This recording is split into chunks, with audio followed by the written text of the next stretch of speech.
They called it the fight of the century. Now see it one more time. Marvelous Marvin Hagler versus Sugar Ray Leonard in a World Championship Boxing Encore, next on HBO. Howie and Maui. Howie and Maui, funniest thing on HBO since Hawaii Five-0. Yeah. That was on HBO. Oh, how about Robin Williams on Comic Relief? Yeah. Huh? Well, how about Billy Crystal? You look marvelous, darling. You know that. Get off my foot. Hi there. I'm on my way, I'm making it.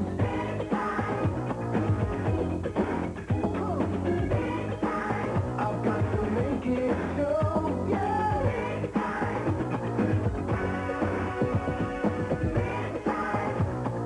So much larger than life.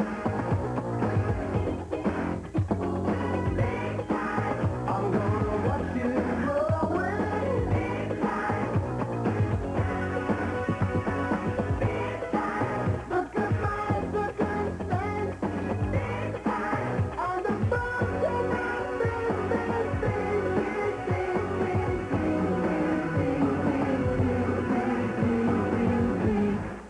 Happy New Year from HBO, where the new age of comedy begins. Do you need a little Christmas right this very minute? HBO asked Denzel Washington to share a special holiday story. Christmas, when I was growing up, was Sears catalog. I thought Santa Claus lived at Sears because we would get the catalog and, you know, right, and you look through it and you say, okay, Santa Claus, I want the bike that it's $39.95. I guess Santa has that much money. And Santa, we thought Santa was in the Sears catalog because that's where we picked everything out. And we would, you know, take the pictures out and put them up so Santa could see them, or my father, whoever got there first. Yeah. Coming up tonight on our Super Saturday. Comedy Hour asks, can a man who wears cute little snugglies like these really become the heavyweight champion of comedy? To find out, we didn't even know. Oh. Hey, get that camera out of here! Get out of here! No! Let him stay. Kids ready. Show him what you got, kid. Old impression. Walter Brennan. They never, no brain is bad. New impression. Bill Cosby. You know you were brother Russell ain't What do you want? What do you want? I want to be the greatest. I want to be the greatest. You're ready for the dope machine? Are you ready for the dope machine? I'm ready on HBO. It's going to be live. I'll be the greatest of all time. Live on HBO. Live on HBO. I'm okay. No, really. I'm still that same old black boy from the ghetto. Robert Townsend and his partners in crime, live on HBO, December 19th. Be there. We ain't begot no weapon. Weapon or not, see Robert Townsend and his partners in crime on the HBO Comedy Hour live. Tonight at 10 Eastern, 7 Pacific. Geez, those slippers gotta go. Wait! This is a citizen's arrest. Have you ever wondered how it feels to be a member of an elite police force? Yeah, I think so. It's a career with a chance to go undercover on special assignment, work with canine investigative units, attend high society functions with beautiful escorts. If I had known it was going to be this kind of party, I should have worn underwear. Have the legal right to commandeer a motor vehicle. I'm a special officer. Give me your car. Yeah, right. What are you nuts? Get out of my... Work in assorted disguises. Ooh, he touched me! I got my Christmas goose early. Get out of here! Learn to avoid unnecessary conflicts. He's a subhuman, moronic poophead. He's my father. And earn the respect of just about everyone. John Candy and Eugene Levy, Armed and Dangerous, tomorrow on the Sunday Night Movie. He's back.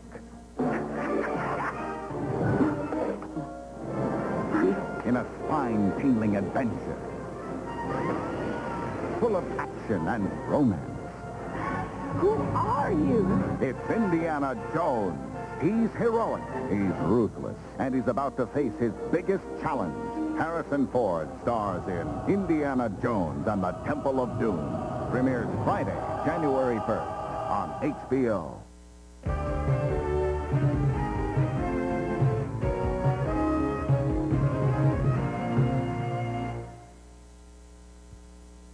You'll notice a different Goldie, a more glitzy, glamorous Goldie, as the enormously wealthy and pampered Joanna Staten in her latest film, Overboard. I finished, madam. Would you like me to put your jewelry back on you? No. I'm still tacky. I am nothing like this person. And she is about as opposite of me as I think you can get. I'm not a perfect person, but I certainly, you know, have certain reverence toward the human race. She had none, and was very cold, very self-centered, very narcissistic. So I had to pull from a lot of different areas, and I was nervous about it because I wanted to be believable. I wanted to be funny, but I wanted to be believable because the movie is a real, it deals with real emotions. And so in a sense, yes, it was difficult. But as I got into it, I almost liked her so much I didn't want to let her go. It was fun. At a loss for things to do aboard her luxurious yacht, Joanna comes up with a bright idea. She decides to occupy her time by building a closet. And on comes the carpenter from the area. And she finds him smelly and uncouth and disgusting. You just needed something to take up your useless, empty, nail-polishing, toe-polishing, rich bitch sun-tanning days. Oh, there you go. That's all. Don't touch me. What? Hey, lady, I may be hard up, but I am definitely not that hard up, and I'm not going anywhere. And Goldie's not far behind. Taking the inadvertent plunge herself, she winds up with a classic case of amnesia and is at the mercy of her old employee. Kurt Russell, who absolutely despised me, and I never paid him for his work, says, I'm going to get my money back. And he goes and claims me as his wife. And the people in the hospital are so happy to get rid of me. And the story takes on from there. She makes me a real slave. And then we both fall in love with each other. And I learn, or she learns, the power of love and the importance of it, and how collecting things is not as rewarding as giving. The chemistry between Goldie and Kurt Russell is as strong off-screen as it is on-screen. Together since the 1984 film Swing Shift, they've been going overboard for each other ever since. Kurt and I really fell in love, if it's possible, all over again. He's really irresistible. Of course, I don't think there is a woman that ever worked with him that didn't think he was just the best thing since sliced bread. And we work very professionally that way also. And while we were making the picture, both of us, we wake up in the morning and we go to work and always enjoy that. And then if he had to go to work before I did, you know, it just was never as much fun when he was working without me and vice versa. And we would always express that to each other, that it isn't as much fun when we're not together. I hope it lasts forever.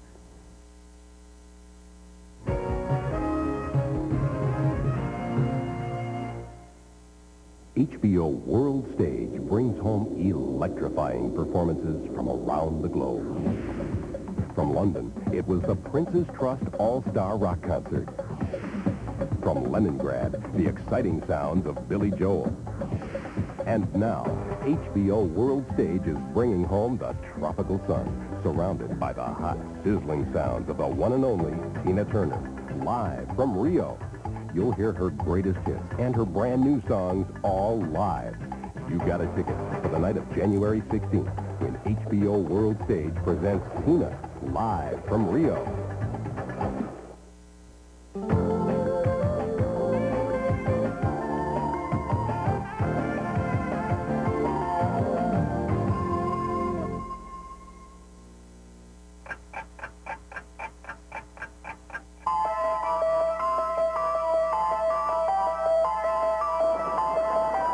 I think it was Alfred Hitchcock who once defined drama as life with the dull parts cut out.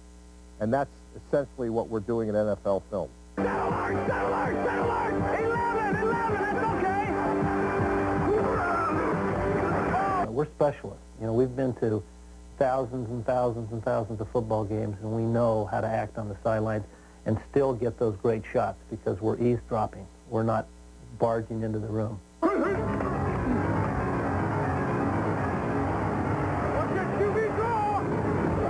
Our part is easy. I just come in and read a script and narrate the highlights of all of the games and have a good time.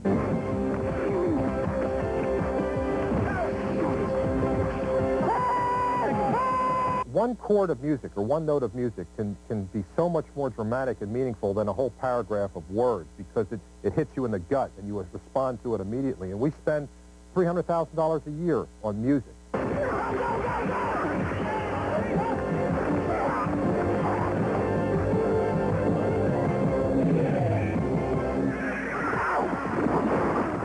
The story of NFL films is something that you could read in Family Circle magazine or the Saturday Evening Post. It all started with a wedding present that my father got. It was one of those little wind-up Bell & Howell motion picture cameras. And in 1962, for $3,000, he bought the rights to do the NFL championship game. It was the Giants against the Packers. For over a decade now, NFL Films and HBO Sports have nurtured a spirited partnership.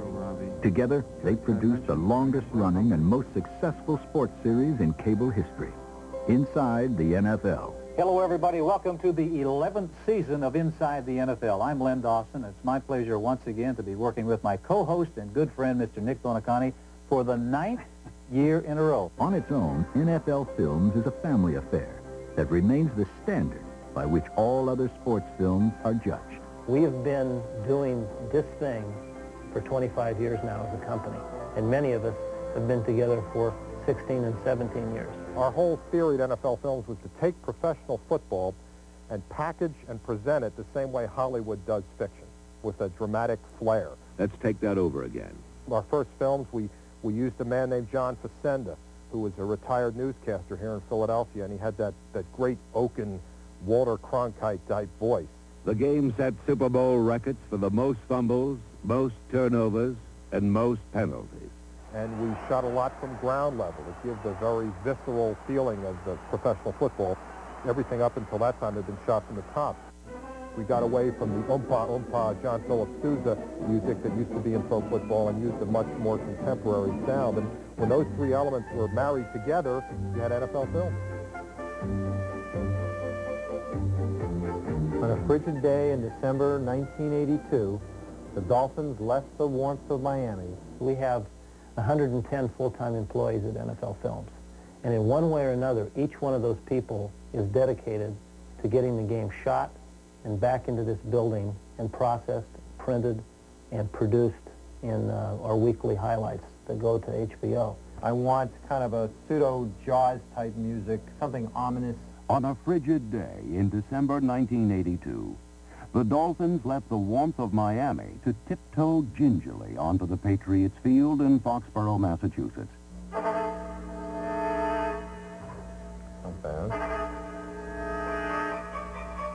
The frozen tundra would soon serve as a setting for the bizarre chain of events that would forever be known as the Snowplow Caper. Right behind here. And bring that down. Over here. You're right. There you go. Ed Sable first put his amateur enthusiasm for football to work a quarter-century ago. NFL Films has matured and today flexes its creative muscle both on and off the gridiron, has accumulated almost 36 Emmys, teamed with NASA, Hollywood, and MTV on films and videos. The scenario is uniquely their own. Stirring music, crisp, clever writing, 18 cameras at the Super Bowl, and we're all communicating without even saying a word. The lonely warrior in one sense, but we're a team in another. The tougher it gets, the more we like it. Wild Bill Hickok had Ned Buntline that told all of his stories, and where would Paul Revere be without Longfellow's, you know, Listen, My Children, and You Shall Hear the Midnight Ride. And that's really where NFL Films comes into the National Football League. We are the myth makers, the legend builders, and the storytellers of the National Football League. After 9 years, Dick Butkus left the game with nothing more than the memory of having given his best. Yet, in a sense, that is everything.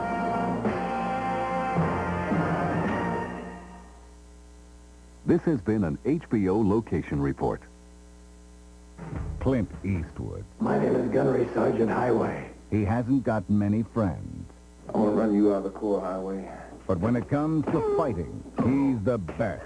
The Marines are looking for a few good men. Unfortunately, you ain't it. His tour of duty, the island of Grenada. Clint Eastwood. Heartbreak Ridge. Tuesday on HBO. From HBO Pictures, a troubled father, a kidnapped daughter, and a search that uncovers a nightmare. We pledge survival of our race. We will take back what has been taken from us. Well, she's kept locked in a cell. Her captors enjoy the good life. They're just like normal, everyday people. That just scares the hell out of me. See Thomas Howell and Powers Booth, Into the Homeland. Premiere Saturday, December 26th on HBO. Season's greetings from all of us here at HBO. And may the warmth and sharing of the holidays stay with you throughout the new year.